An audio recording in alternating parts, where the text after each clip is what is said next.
السلام علیکم ناظرین۔ حضور اکرم صلی اللہ علیہ وآلہ وسلم کی پیدائش سے صرف 55 دن پہلے یمن کا بادشاہ ابرہہ ہاتھیوں کی فوج لے کر خانہ کعبہ ڈھانے کے لیے مکہ پر حملہ آور ہوا تھا۔ اس کا سبب یہ تھا کہ ابرہہ نے یمن کے دارالسلطنت صنعا میں ایک بہت ہی شاندار اور عالی شان گرجا گھر بنایا، اور یہ کوشش کرنے لگا کہ عرب کے لوگ بجائے خانہ کعبہ کے یمن آ کر اس گرجا گھر کا حج کریں۔ جب مکہ والوں کو یہ علم ہوا تو خانہ کعبہ کا ایک شخص غیظ و غضب میں جل بھن کر یمن گیا اور وہاں جا کر اس کے گرجا گھر میں پخانہ کر کے اس کو نجاست سے لت پت کر دیا۔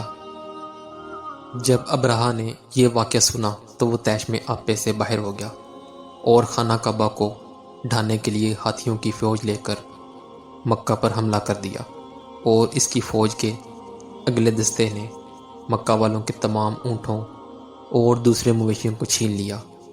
اس میں 200 یا 400 اونٹ حضرت عبد المطلب کے بھی تھے۔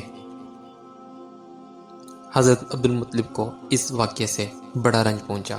آپ اس معاملے میں گفتگو کرنے کے لیے اس کے لشکر میں تشریف لے گئے۔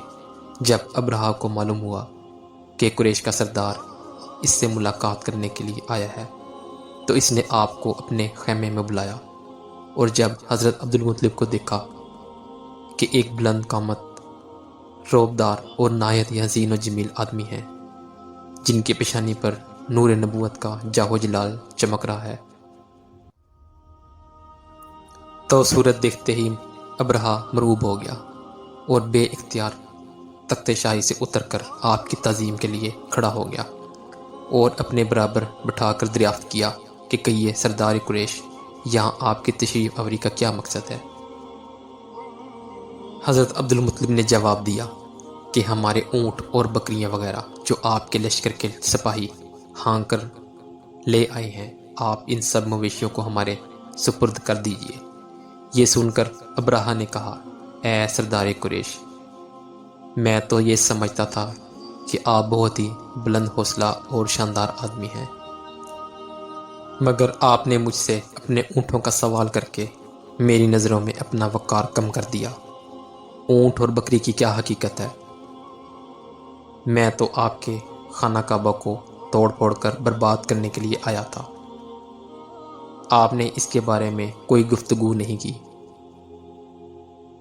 حضرت عبد المطلب نے کہا، مجھے تو اپنے اونٹوں سے مطلب ہے، خانہ کعبہ میرا گھر نہیں بلکہ وہ خدا کا گھر ہے، وہ خود اپنے گھر کو بچا لے گا، مجھے خانہ کعبہ کی ذرا بھی فکر نہیں ہے۔ یہ سن کر ابرہہ اپنے فرونی لہجے میں کہنے لگا، اے سردار، سن لیجئے، میں خانہ کعبہ کو ڈھا کر اس کی اینٹ سے اینٹ بجا دوں گا اور روئے زمین سے اس کا نام و نشان مٹا دوں گا، کیونکہ مکہ والوں نے میرے گرجا گھر کی بڑی بے حرمتی کی ہے، اس لیے میں اس کا انتقام لینے کے لیے خانہ کعبہ کو مسمار کر دینا ضروری سمجھتا ہوں۔ حضرت عبد المطلب نے فرمایا کہ پھر آپ جانیں اور خدا جانے، میں آپ سے سفارش کرنے والا کون ہوتا ہوں۔ اس گفتگو کے بعد ابرہہ نے تمام جانوروں کو واپس کر دینے کا حکم دے دیا، اور حضرت عبد المطلب تمام اونٹوں اور بکریوں کو ساتھ لے کر اپنے گھر چلے آئے، اور مکہ والوں سے فرمایا کہ تم لوگ اپنے اپنے مال مویشیوں کو لے کر مکہ سے باہر نکل جاؤ اور پہاڑوں کی چوٹیوں پر چڑھ کر اور دروں میں چھپ کر پناہ لو۔ مکہ والوں سے یہ کہہ کر پھر آپ خود اپنے خاندان کے چند آدمیوں کو لے کر خانہ کعبہ میں گئے اور اللہ تعالیٰ سے دعا مانگنے لگے کہ اے اللہ، بے شک ہر شخص اپنے گھر کی حفاظت کرتا ہے، لہٰذا تو بھی اپنے گھر کی حفاظت فرما، اور صلیب والوں اور صلیب کے پجاریوں کے مقابلے میں اپنے اطاعت شاروں کی مدد فرما۔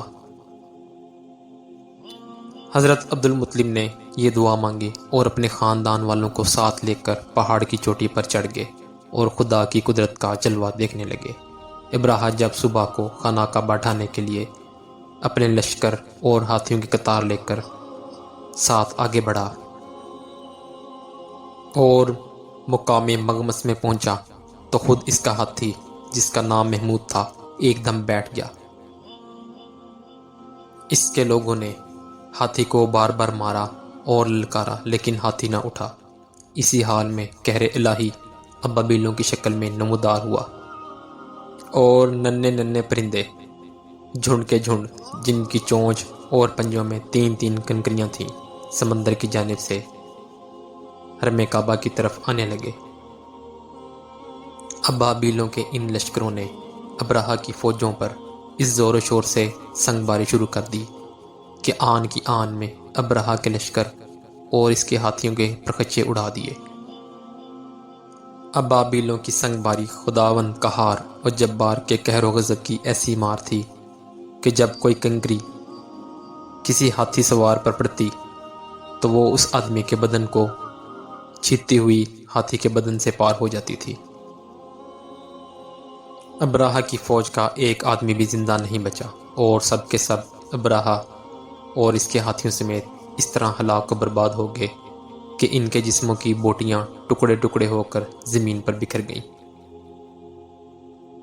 جب ابراہہ اور اس کے لشکروں کا یہ انجام ہوا تو حضرت عبد المطلب پہاڑ سے نیچے اتر آئے اور خدا کا شکر ادا کیا۔